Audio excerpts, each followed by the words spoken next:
I'm Ayman Muhyiddin, live in the Gaza Strip, where the Viva Palestina Convoy arrived to a warm welcome, hoisting one of the organizers, the British parliamentarian George Galloway, to a hero's welcome here in Gaza.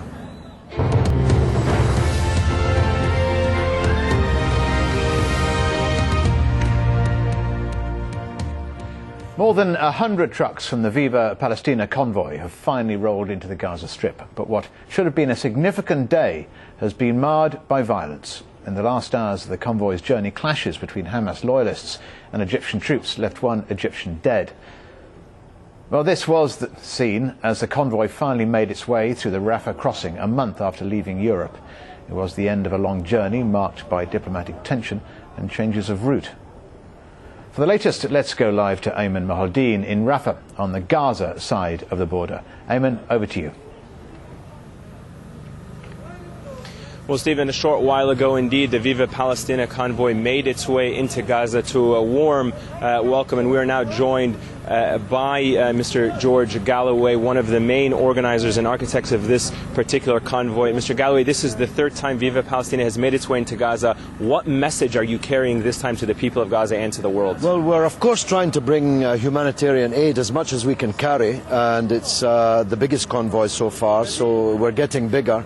But of course it's a drop in the ocean. As long as this siege continues, no number of convoys is going to solve the problems here. You're based here, you know the suffering here, you know the shortages and hardships here.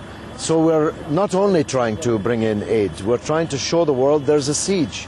And my goodness, if there's anyone who doubted there was a siege on Gaza, they certainly aren't doubting it now after the events of the last 31 days with this convoy. This was obviously a very difficult journey for this particular convoy, much longer than you anticipated. The criticism being leveled against the Egyptian government, is it fair in terms of what they're trying to achieve? It's entirely fair and entirely avoidable. And moreover, I privately advised them the way to avoid it because I was determined to try and avoid the 27th of December being a confused date. It ought to have been the date where all eyes and all fingers were pointed at Israel, the criminal that killed 1,400 people in 22 days, most of them women and children and civilian people. I begged Egypt, don't have everybody pointing at you. Don't have everybody with their eyes on you instead of their eyes on Israel. If they had behaved sensibly, they would have said to their friends in America and their friends in Tel Aviv, they would have said, look, this is a very sensitive anniversary for us. You'll have to cut us some slack. You'll have to give us a bit of flexibility here, or we're going to end up being blamed for something that Israel did. And that's exactly what's happened.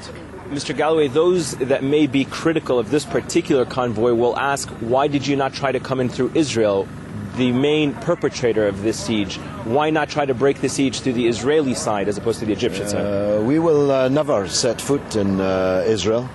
We will never ask permission from Israel for anything. We will never recognize Israel as long as there is no Palestine, as long as the Palestinian people are scattered to the four corners of the earth as refugees, as long as Jerusalem is being monstrously ethnically cleansed, with settlements surrounding it, choking the very life and greatness out of it, as long as Gaza is under siege, as long as Palestinians are being assassinated and bombed from the air, as they have been over the last week or so, by the way, from both of the main political factions within Palestine. So it's not just Hamas people who are murdered by Israel in front of their wives and children.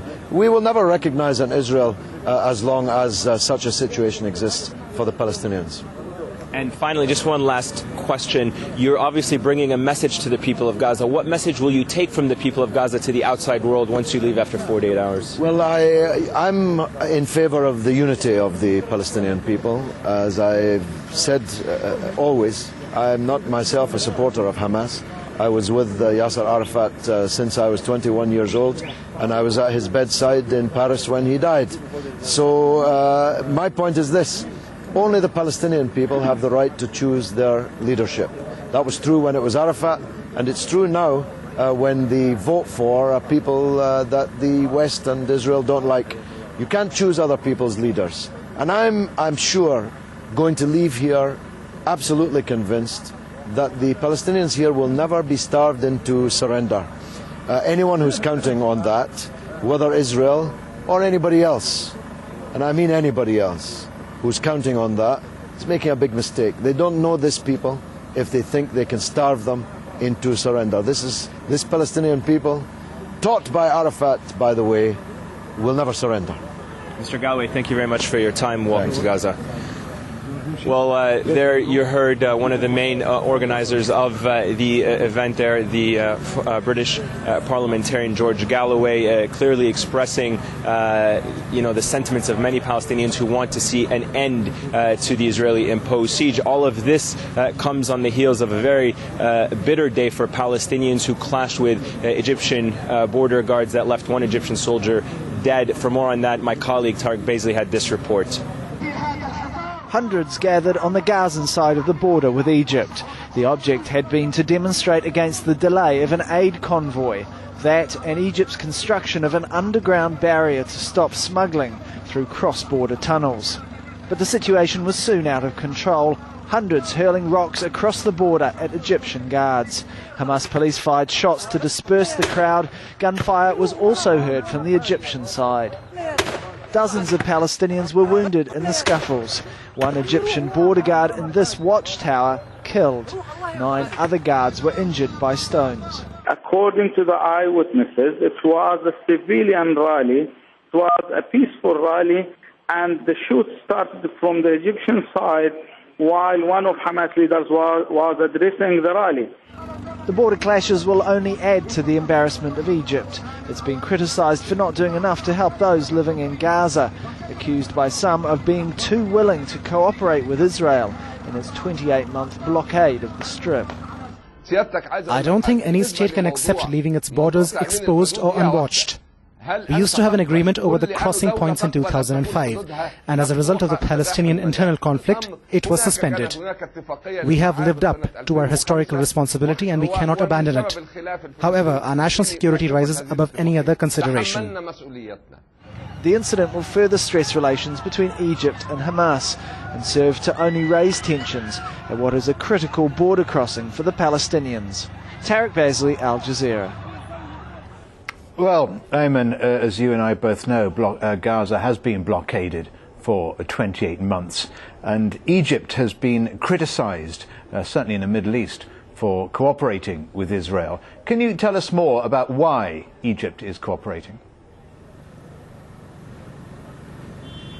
Well, Egypt is in a very difficult position from 2 different levels. If you look at from an official level, that means from a government-to-government level. The Egyptian government's policy has been to prevent the smuggling of any goods across the border between Egypt into Gaza. That Israel claims is often used, these tunnels are often used to smuggle weapons and sometimes fighters into the Gaza Strip. That is what Israel claims. Egypt is under pressure to try to put a halt to all of that smuggling. From a public perspective, the Egyptian government is not seen as doing enough to alleviate the suffering of fellow Arabs and fellow Muslims here in Gaza. And so certainly when you take a litmus test across both the Arab public as well as Palestinians, they want to see the Egyptian government open the border entirely, allowing both the free movement of people and goods in and out of the Gaza Strip. But the Egyptian government, a very close ally of the United States, obviously it has a peace treaty with Israel, is under pressure to try to curb that smuggling of goods and alleged weapons and try to keep that border open, only consistent with international agreements that have been agreed to by Israel, the Europeans and Egypt and the Palestinians back in 2005 before Hamas came into power here in the Gaza Strip. We'll leave it there. Ayman Mahaldeen reporting for us live from the Rafah crossing, the Gaza side. Thanks, Ayman.